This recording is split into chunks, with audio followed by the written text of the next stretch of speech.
தண்ணி அதிகமாயிடுச்சு. எங்களுக்கு ரோடு வசதியும் இல்லை. நாங்கள் ஒரு 10 வீடுங்க மட்டும் ரொம்ப அந்த பக்கமும் போக முடியல. ரொம்ப தண்ணி அதிகமாயிடுச்சு. இந்த பக்கமும் போகல. பால் வசதி கூட இல்லைங்க சார்.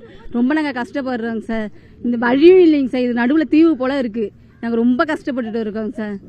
குடிக்கிற தண்ணி கூட இல்லைங்க சார். தண்ணி பைப்புக்கு இப்போ எல்லாம் மொழிவிடுச்சு. பால் சாப்பாடு சின்ன குழந்தைங்க வச்சுட்டு ரொம்ப கஷ்டப்பட்டுட்டு இருக்கிறோங்க சார். நிறைய விஷ ஜந்துக்கள்லாம் வந்துக்கிட்டு இருக்கு. அதை வேற கரண்ட் நிறுத்திட்டாங்களா அவ்வளோதான். கரண்ட் இருக்கிறதால ஏதோ கொஞ்சம் பரவாயில்ல. இப்போ ரொம்ப கஷ்டமா இருக்குங்க சார். அது வழியும் இல்லை எங்களுக்கு. இப்படி வரவும் வழி கிடையாது. நீங்களே பார்க்குறீங்கள. அப்படி போகவும் வழி கிடையாது. இது வரைக்கும் தண்ணியே தான் அதிகமாக இருக்குங்க சார். ஃபுல்லாக வெள்ளக்காடு ஆயிடுச்சு. இங்கே உள்ள நிலம் மற்ற வீடு எல்லாமே சுற்றி தண்ணி சூழ்ந்து இருக்குது. ஃபுல்லாக அங்கே வழியும் கிடையாது. எங்களுக்கு இங்கே நடப்பாதையும் கிடையாது. தீவு மாதிரி இருக்கும். அங்கே ஸ்ரீலங்கா மாரி இருக்கும். இப்போ எங்கள் கனவு காலிலேருந்து யாருக்கும் எங்களுக்கு ஒரு உணவே கிடையாது.